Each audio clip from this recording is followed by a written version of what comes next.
Júpiter, inmenso y misterioso. El planeta más grande del sistema solar. Hecho casi enteramente de gas, este violento mundo de vientos de casi 644 kilómetros por hora y tormentas del doble de tamaño que la Tierra también puede constituir el modelo de cómo se formaron los planetas. Y en una de las 4 lunas más grandes de Júpiter puede que se encuentre la respuesta a la pregunta más importante de todas. Bajo estas vastas planchas de hielo, la humanidad por fin podría descubrir si existe vida alienígena. Las misiones espaciales de vanguardia están desentrañando los secretos de este enigmático gigante.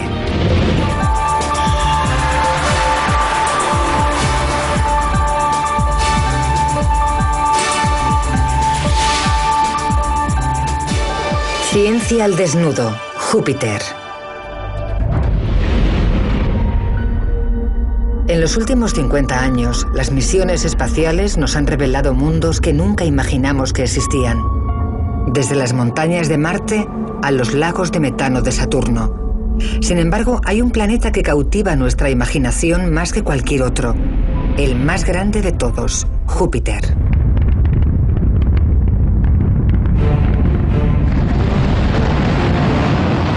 La mayor parte de lo que sabemos de Júpiter se lo debemos a una misión, Galileo, que viajó a bordo del transbordador espacial Atlantis en 1989. Cada nuevo hallazgo que efectúa profundiza nuestro... y también puede descubrir pruebas de cómo se formó el propio sistema solar.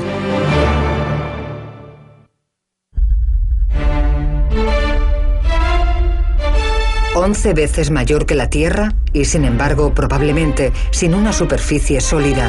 Júpiter es una bola de gas y líquido de casi 145.000 kilómetros de ancho, con rayos y truenos 1000 veces más potentes que los de la Tierra, y un sistema de anillos como el de Saturno, pero demasiado difuso para que lo aprecien nuestros telescopios. El gran punto rojo es una gigantesca tormenta con vientos de 400 kilómetros por hora, tan grande que podría engullir un planeta el triple de grande que la Tierra. 63 lunas orbitan en torno a Júpiter. La misión Galileo estudió 4 de ellas: Io, Europa, Ganímedes y Calisto. Cada una de ellas constituiría por separado un magnífico objetivo para una misión espacial. Los científicos esperaban encontrar mundos inertes y sin vida a 804 millones de kilómetros del Sol.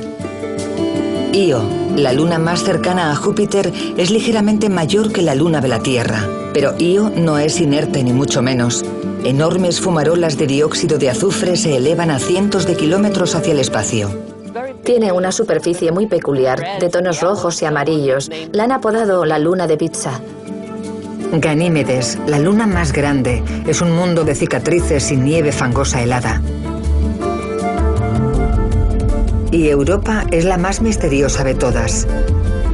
Bajo su gélida superficie puede ocultarse un océano líquido. Y donde hay agua puede haber vida.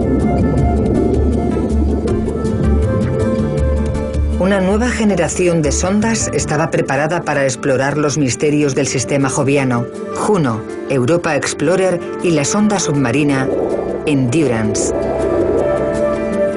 Eran 3 misiones con un objetivo: desvelar por fin los misterios de esos mundos alienígenas.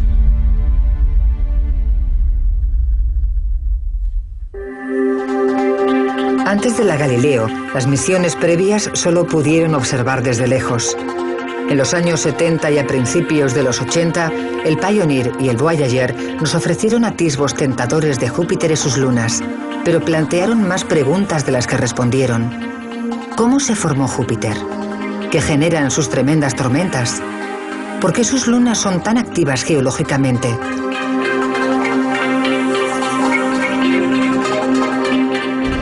Antes de responder a esas preguntas, el equipo tuvo que superar un sencillo problema.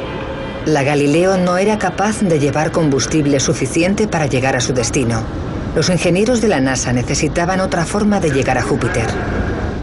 Y se les ocurrió la brillante solución de no ir directamente a Júpiter, sino pasar primero por Venus. Volando cerca de Venus y luego de la Tierra, empleando un método de onda gravitatoria, la Galileo sustraería energía de los planetas para acelerar el recorrido hacia su destino final, Júpiter. Cuando la Galileo llegase tras un viaje de 6 años, soltaría una pequeña subsonda y la arrojaría a las profundidades de la atmósfera jupiteriana. Tendría menos de 1 hora para analizar su entorno antes de resultar aplastada por la presión extrema. Todo el mundo esperaba que la Galileo retransmitiera una información extraordinaria. Pero primero tenía que llegar hasta allí. Y 18 meses después del lanzamiento se produjo un desastre. La antena de radio, parecida a un paraguas de la Galileo, no logró abrirse. Fue una catástrofe. Tenía que haberse abierto. Pensamos que sin la antena la nave espacial no sería capaz de completar su misión. De vuelta en la Tierra, los ingenieros de la NASA se apresuraron a arreglar el problema. Intentaron abrirla a sacudidas porque pensaron que se había atascado. También intentaron abrirla a base de subirla y bajarla. Solo había un modo de impedir el fracaso total de la misión: emplear la antena de baja ganancia de navegación secundaria de la Galileo para enviar datos a la Tierra. El único problema es que las antenas de baja ganancia transmiten 10.000 veces más despacio. Y solo un pequeño porcentaje de los datos que recogiera la Galileo llegarían a la Tierra.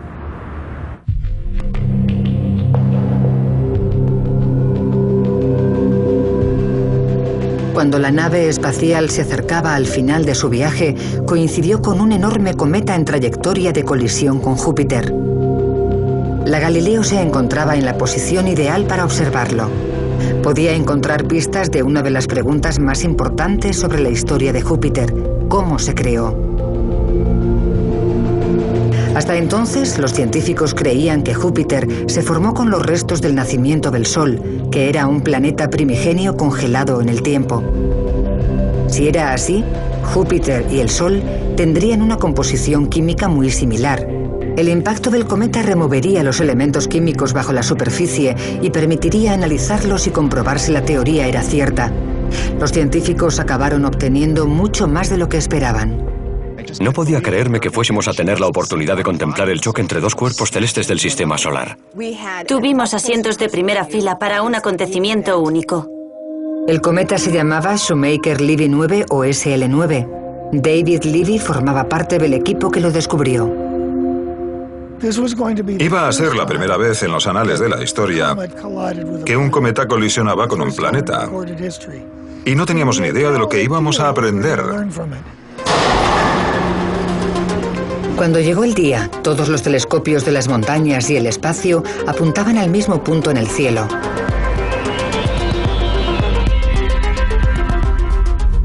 Cuando el cometa se acerca, la enorme gravedad de Júpiter lo destroza en pedazos.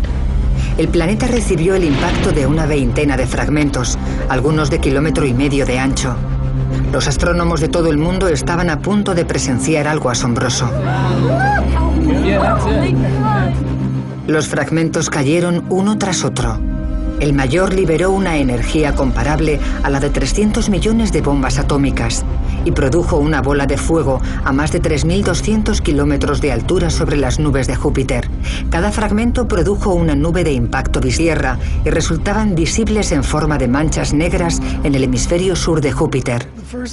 Lo primero que vimos después de cada impacto fue la fumarola de polvo y gas que captaron la sonda Galileo y el telescopio espacial Hubble.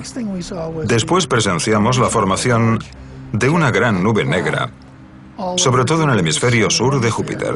Pero la auténtica sorpresa no la causaron las nubes, sino las ondas expansivas que los impactos produjeron en la atmósfera superior. Solo existía una explicación, y para los astrónomos significaba toda una revelación. Cuando el SL9 se estrelló contra Júpiter, fue como si cayera una piedra en una piscina. Se produjeron ondas, y la velocidad de las ondas depende de la cantidad de agua en la atmósfera. La velocidad fue mayor de lo que pensábamos, así que dedujimos que había más agua de lo que creíamos. Aquí se puede apreciar. Se nota cómo se expanden las ondas y la velocidad a la que crecen las ondas indica que hay más agua de la esperada. El descubrimiento fue una sorpresa. Significaba que la composición de Júpiter era distinta de la del Sol. Amenazaba todo lo que los científicos creían que sabían sobre la formación de Júpiter.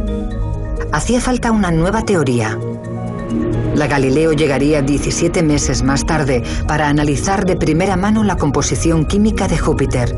Solo entonces podría resolverse el misterio. Un año después de la colisión del cometa SL9 contra Júpiter, la Galileo estaba a punto de llegar. Había mucho en juego.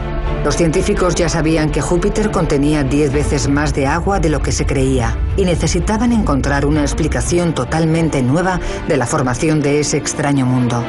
La primera misión de la Galileo sería descifrar la composición química de la atmósfera de Júpiter, incluida la cantidad de agua. La Galileo lanzaría una pequeña sonda a las nubes jupiterianas y la sonda también mediría la velocidad del viento y la temperatura a distintas profundidades para tratar de explicar por qué el clima era tan violento.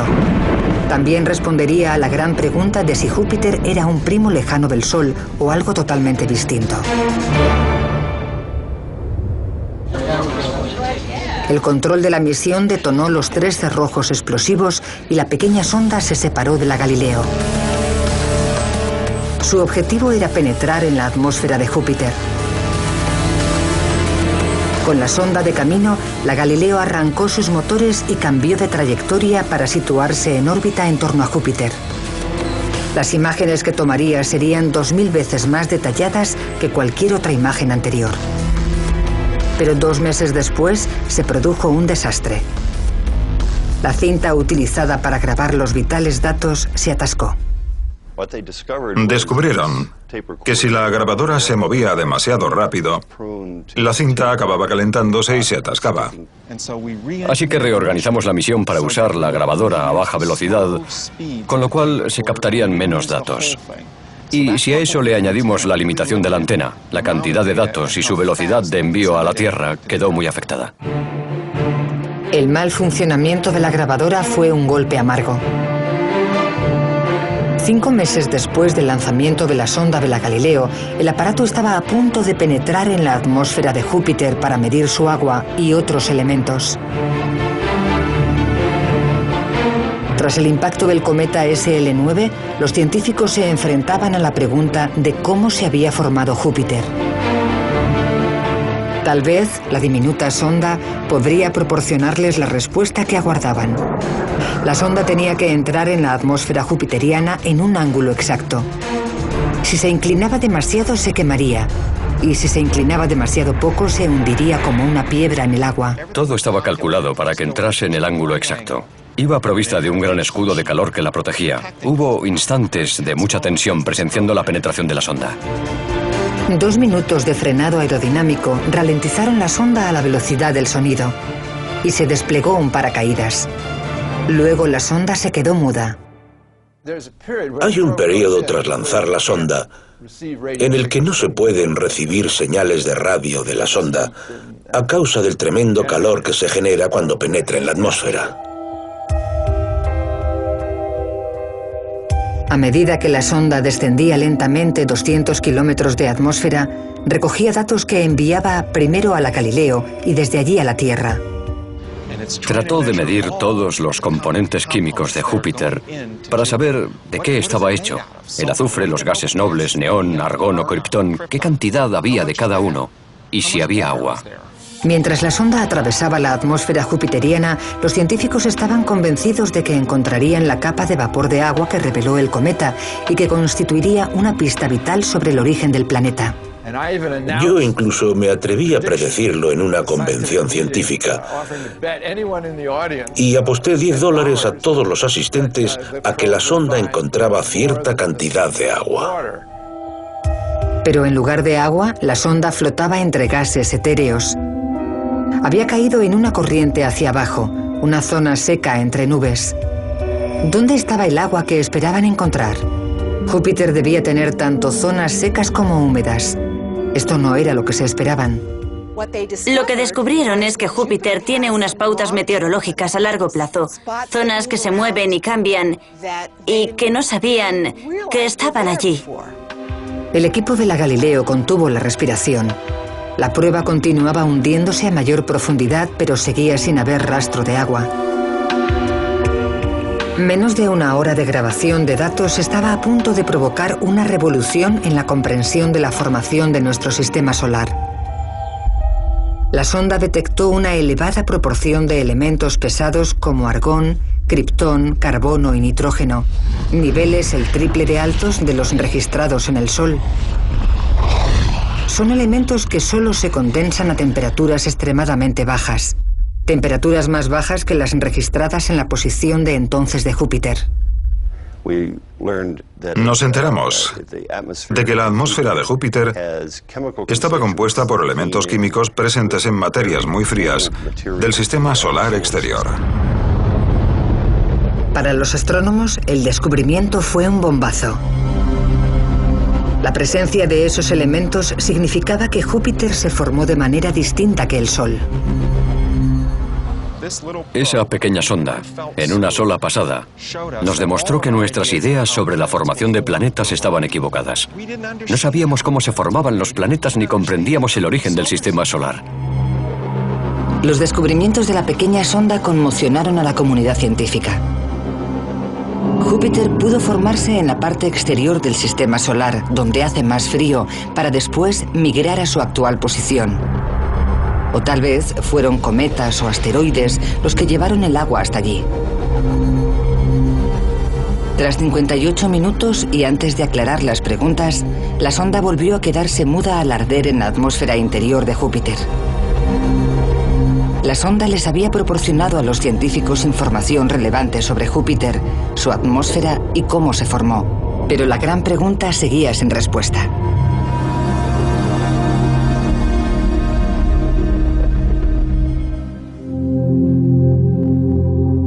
En 2011, una nueva misión, Juno, tratará de encontrar la respuesta. Volará más cerca de Júpiter y recabará más datos que nunca. Lo que buscará Juno son los ingredientes. Y cuando tengamos los ingredientes, seremos capaces de averiguar la receta, que nos desvelará cómo se forman los planetas. Una vez que la sonda completó su trabajo, la Galileo, que flotaba a casi 210.000 kilómetros sobre Júpiter, centró su atención en otro gran misterio: la meteorología de Júpiter. ¿Cómo podían formarse tormentas del triple del tamaño de la Tierra que duraban más de 300 años?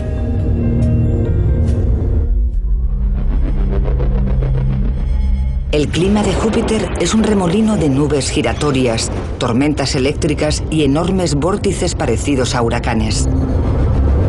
Para el equipo de la Galileo era un misterio. En la Tierra, el clima similar está generado por el calor del Sol, pero Júpiter está a casi 805 millones de kilómetros, con lo cual tiene que existir otra fuente de energía. Su rasgo más famoso es el Gran Punto Rojo, una tormenta cuyas nubes se elevan a 8 kilómetros de altura sobre la atmósfera y se desploman sobre la sopa química que tienen debajo. El gran punto es rojo por los elementos químicos que hay atrapados en su centro, que es un horno de luz ultravioleta que los ha teñido de rojo. Los astrónomos han estado observando el Gran Punto Rojo desde hace al menos 300 años. En la Tierra, las mayores tormentas solo duran unas 2 semanas. ¿De dónde saca la energía la mayor tormenta del sistema solar, 3 veces más ancha que la Tierra, para durar varios siglos? Los científicos creen que la respuesta podría estar en las tormentas menores. Para resolver el misterio, habían planeado grabar el Gran Punto Rojo y otras tormentas menores en acción. El equipo de la Galileo esperaba que si comprendía la mecánica de esos sistemas meteorológicos tan violentos, podría encontrar su fuente de energía. Con la antena de alta ganancia averiada, esa solución no era posible. El equipo de control de la misión necesitaba un nuevo enfoque. En lugar de rodar largas películas continuas, rodamos películas en 3 pasos. Observábamos el punto rojo, volvíamos unas horas después y lo observábamos de nuevo. Era una película en 3 pasos en lugar de una película continua. La Galileo llegó a una zona turbulenta de pequeños puntos blancos causados por lo que creían que era convección, aire que se eleva rápidamente. Necesitaban encontrar la prueba de si eran tormentas. Y tenían que encontrar otro de los rasgos más característicos de Júpiter. Relámpagos 100 veces más potentes que los de la Tierra. Pero solo eran visibles de noche. Júpiter es 11 veces mayor que la Tierra. Si te fijas en el globo, se ven unos pocos puntos de color blanco intenso. Pequeños puntos de color blanco intenso.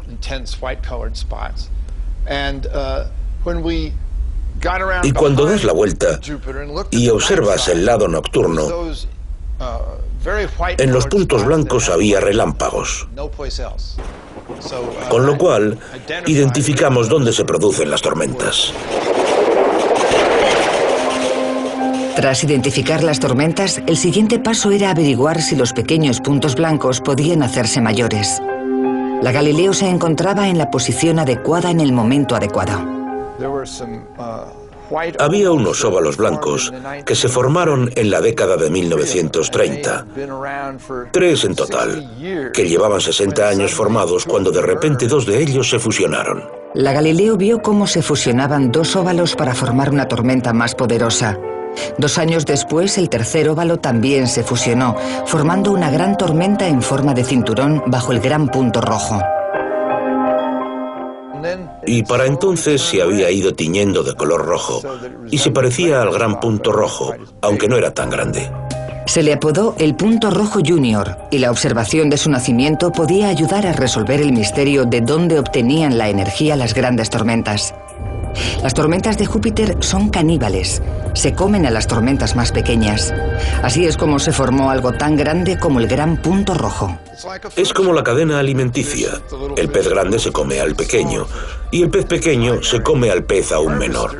Y los principales cosechadores de energía de Júpiter son las pequeñas tormentas. Eso explica cuál es la fuente de toda la energía, pero no explica por qué las grandes tormentas duran tanto.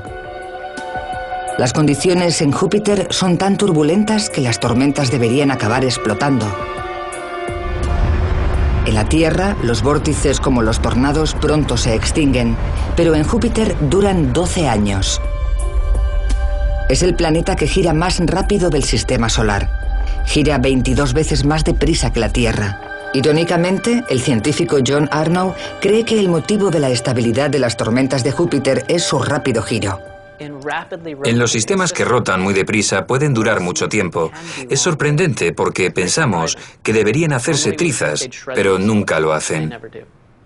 Esas misiones nos han demostrado que son sistemas muy coherentes y estables. Cuando 2 tintes de distinto color se mezclan en un frasco de agua giratorio, los resultados son asombrosos. Al principio parece que van a mezclarse, pero no se mezclan. En su lugar, se generan 2 vórtices a gran escala que, como verán, durarán mucho tiempo y serán muy coherentes. Esa es la idea de los sistemas de rotación de fluidos. Cuando se trata de mezclarlos o de destruirlos, lo que se consigue es una estructura de gran escala similar a la del gran punto rojo.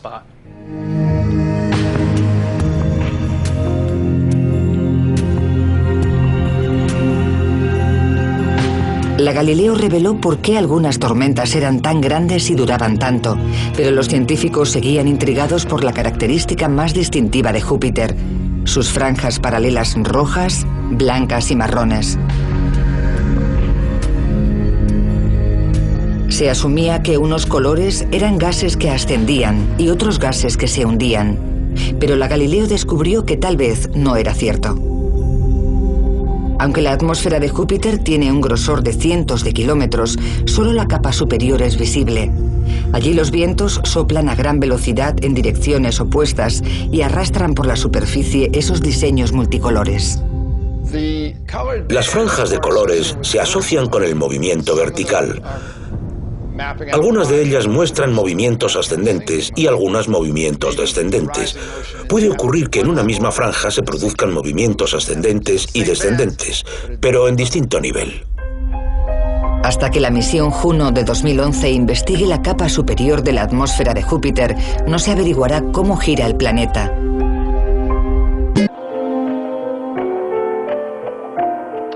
El transbordador Juno orbitará en torno a Júpiter 32 veces y cada órbita durará 11 días. Las órbitas pasarán por los polos norte y sur de Júpiter y variarán de longitud en cada recorrido para escanear una nueva sección del planeta. La misión Juno trazará por primera vez el mapa completo de la atmósfera jupiteriana hasta una profundidad de 563 kilómetros. Puede que los inmensos sistemas meteorológicos de Júpiter revelen por fin sus secretos. Los científicos ya saben que la rápida rotación del planeta es lo que mantiene las tormentas de larga duración de Júpiter. Pero lo más importante es que también impulsa su fuerza más poderosa, su campo magnético. Podremos estudiar ese sistema y compararlo con lo que ocurre en la Tierra y aprender un montón de cosas que también nos ayudarán a comprender mejor nuestro planeta. El campo magnético de la Tierra está generado por el movimiento giratorio del hierro fundido alrededor del núcleo. Júpiter está hecho de gas, pero en su núcleo el hidrógeno está tan comprimido que actúa como un metal líquido. El campo magnético de la Tierra se crea en lo más profundo del planeta, donde las presiones son tan grandes que el hidrógeno de Júpiter se ha transformado en metal. Se comporta como un metal, se mueve alrededor y genera corrientes. Y las corrientes se manifiestan en forma de campo magnético que rodea el planeta. El hidrógeno metálico que gira en torno al núcleo de Júpiter crea un campo magnético increíblemente potente en torno al planeta. Se extiende por el sistema solar hasta llegar más allá de Saturno y mantiene bajo su influjo partículas cargadas y gases. Es un campo enorme, entre 50 y 100 veces mayor que el diámetro de Júpiter, y el viento solar arrastra su cola hasta la órbita de Saturno. El campo magnético de Júpiter es el mayor objeto del sistema solar. Si lo pudiésemos ver desde la Tierra a simple vista, sería más grande que nuestra Luna.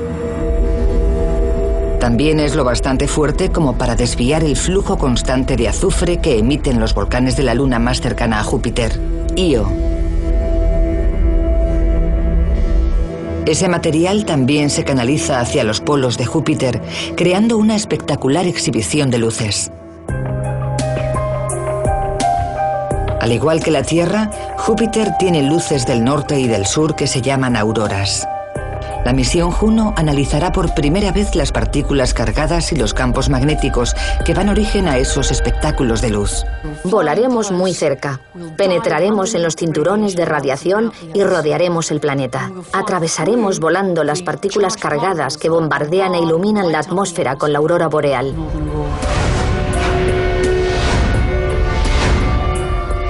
El equipo espera que el estudio de Júpiter nos ofrezca una mejor comprensión de los procesos dinámicos que generan el propio campo magnético de la Tierra. Pero el sistema joviano tiene otros secretos que ofrecer. Sus lunas no son frías e inactivas, sino mundos dinámicos que pueden encerrar la respuesta a la mayor pregunta de todas: ¿hay vida más allá de la Tierra?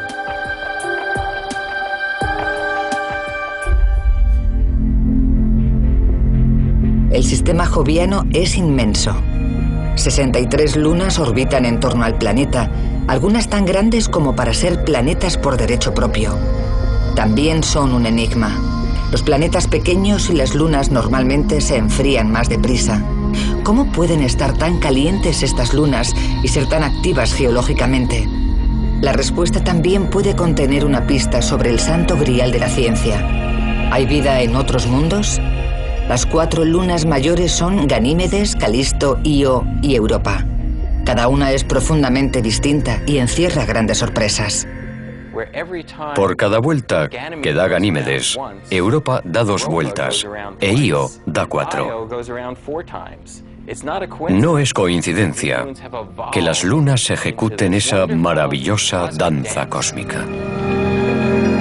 Los astrónomos habían esperado que las lunas de Júpiter fueran pedazos de roca y hielo muertos y fríos, Pero la Galileo encontró mundos activos y dinámicos.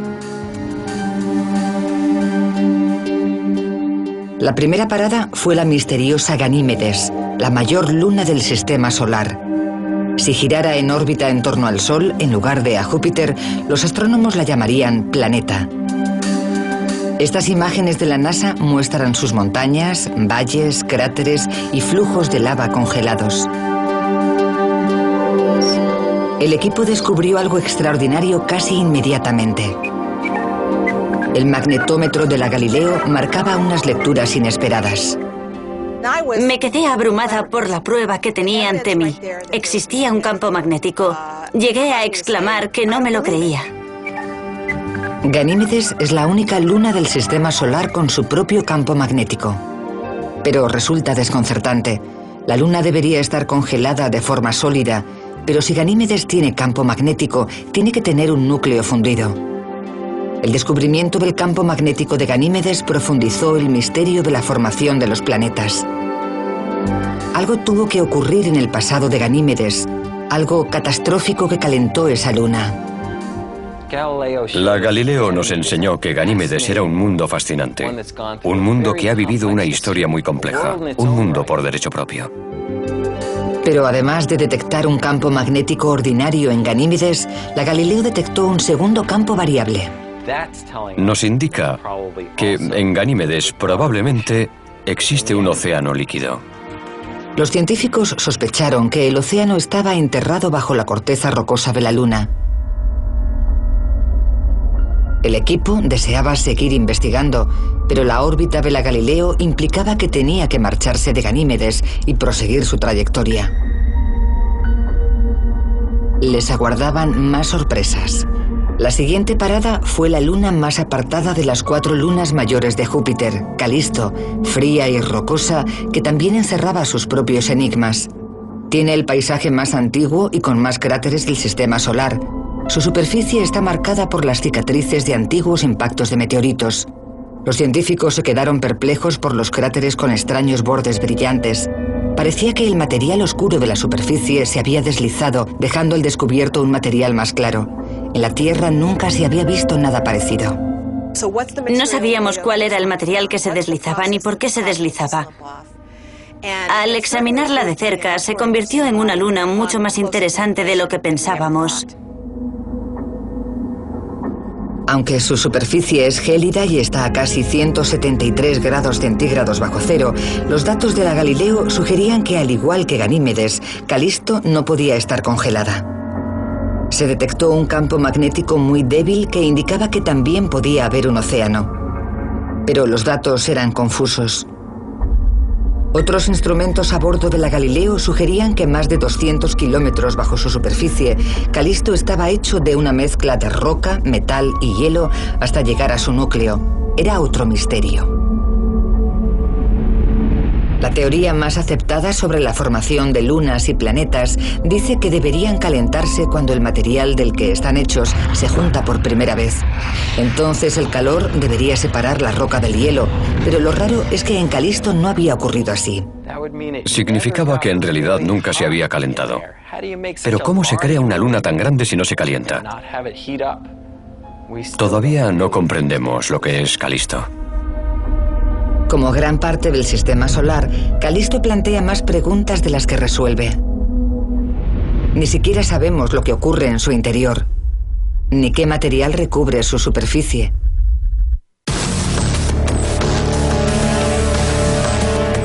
La historia de la siguiente luna de Júpiter es igual de rara.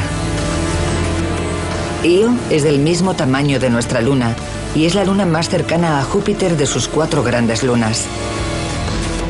Es el cuerpo celeste más activo volcánicamente del sistema solar, con más de 400 volcanes de hasta unos 200 kilómetros de diámetro.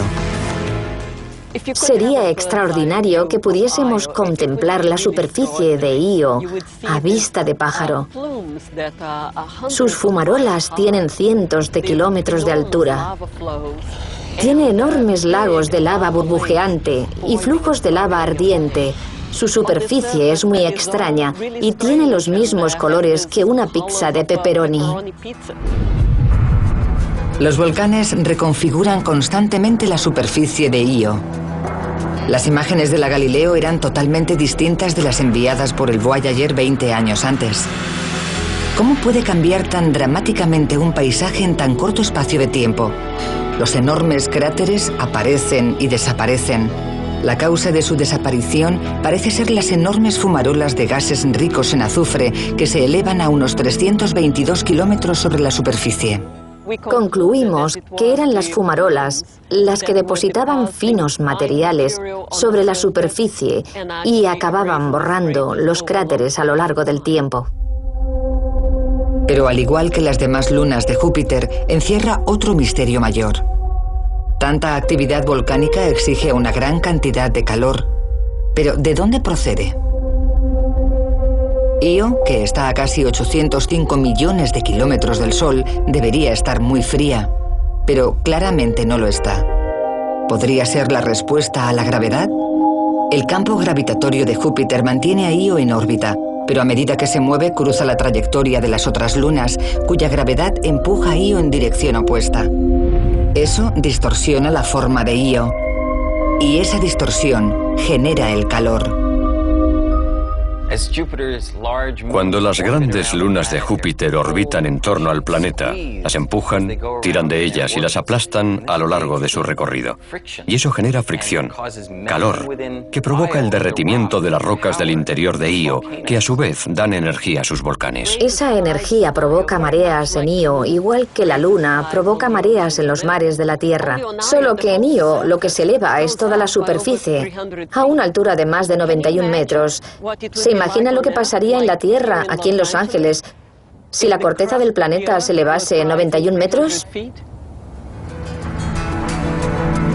Fue un descubrimiento asombroso. Un mundo conformado por fuerzas tan violentas que pueden elevar su superficie como un chicle. Sin embargo, por asombroso que parezca, Io no es la luna más extraña de todas las lunas de Júpiter.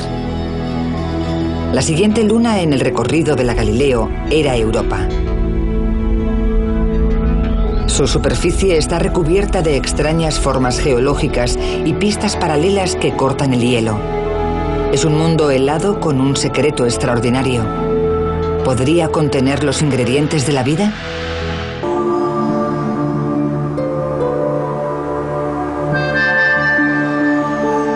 Las imágenes de misiones anteriores de la luna Europa de Júpiter mostraban un mundo rosado y blanco. Pero la Galileo encontró menos cráteres de meteorito de lo esperado, lo que significaba que algo borraba los cráteres tras su formación. Como la superficie de Europa es de hielo, los científicos pensaron que podía haber pozos de agua subterránea. La luna era tan intrigante que el equipo quiso estudiarla mejor, pero para ello tendrían que permanecer allí más tiempo del previsto. El programa original preveía 3 pasadas alrededor de la luna Europa, pero lo que se encontró resultó tan interesante que se alargó la misión para volver a pasar varias veces más. La primera labor de la Galileo consistía en obtener imágenes más detalladas de la Luna. El objetivo era averiguar lo activa que es la superficie de Europa y si los procesos que borran los cráteres son veloces o glacialmente lentos. El equipo asumía que los cambios requerían miles de millones de años, pero enseguida cambió de opinión. Hoy, como cada vez que lo discutían, la edad de la superficie de Europa disminuía. Primero dijeron que tenía un par de miles de millones de años. En la siguiente pasada le calcularon unos 100.000 años. Y en el siguiente vuelo tuvieron que reconocer que tal vez seguía en activo.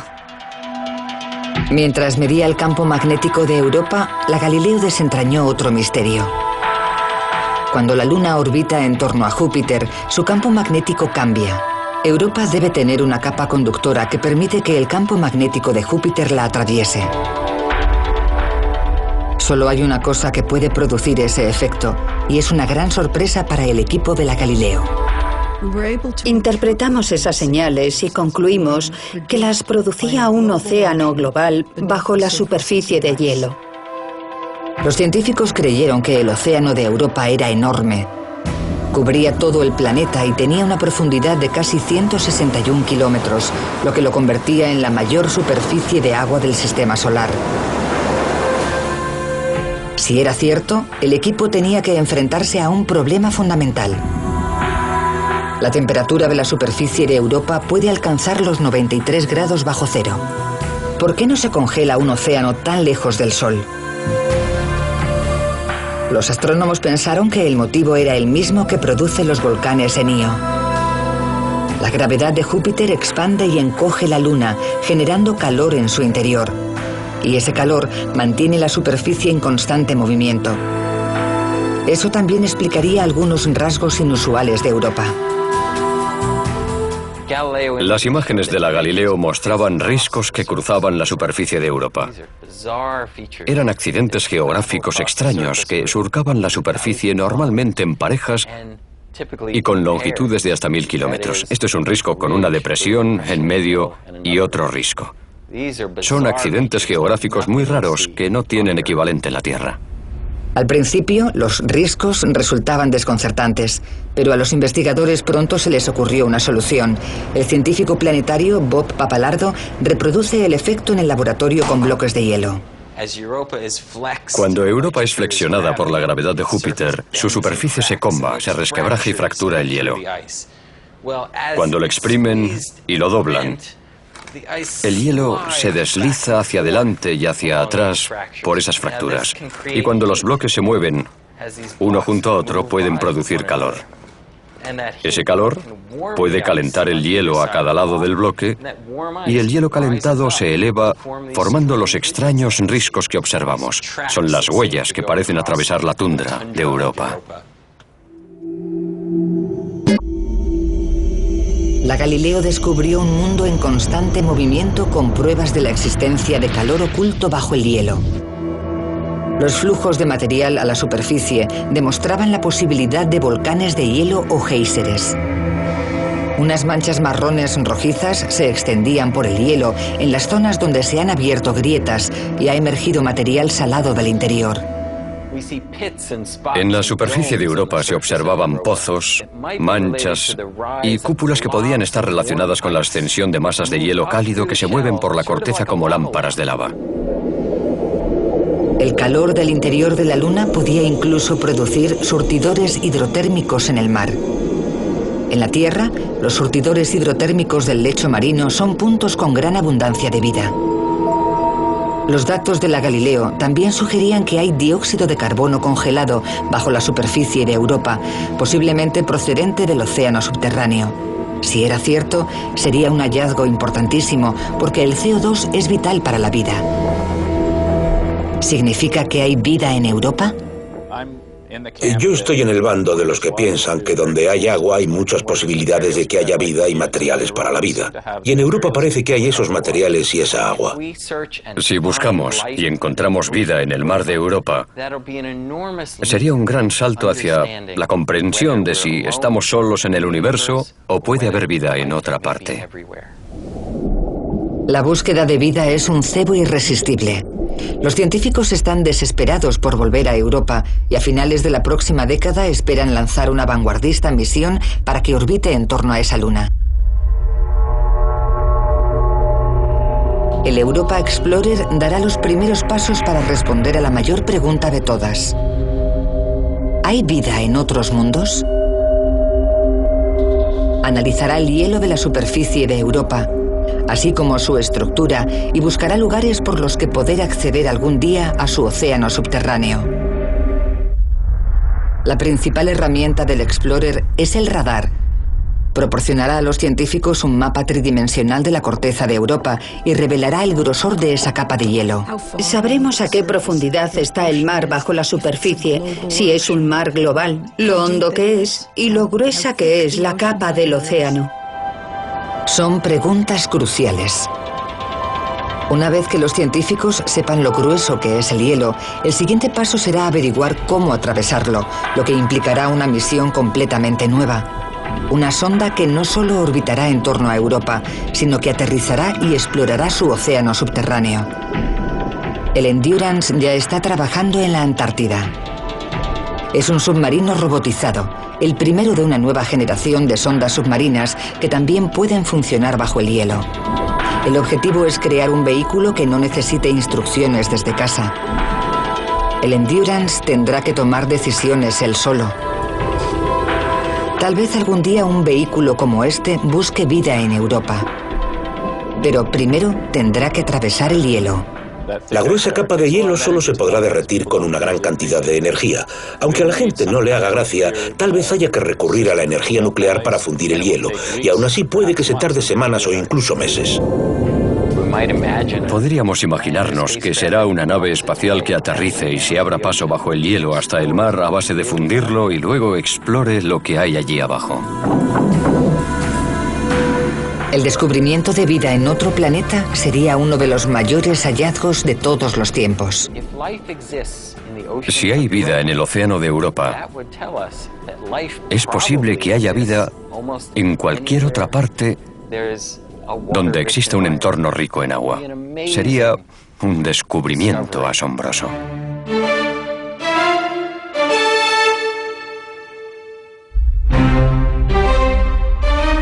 Júpiter y sus lunas ya han transformado nuestra comprensión de nuestro lugar en el sistema solar. Ahora, las nuevas misiones a Europa tal vez confirmen por fin que la vida en la Tierra no es única. Y si hay vida en dos mundos, ¿por qué no en muchos más? Puede que Júpiter y sus lunas nos den la esperanza de encontrar no solo vida, sino también inteligencia entre las estrellas.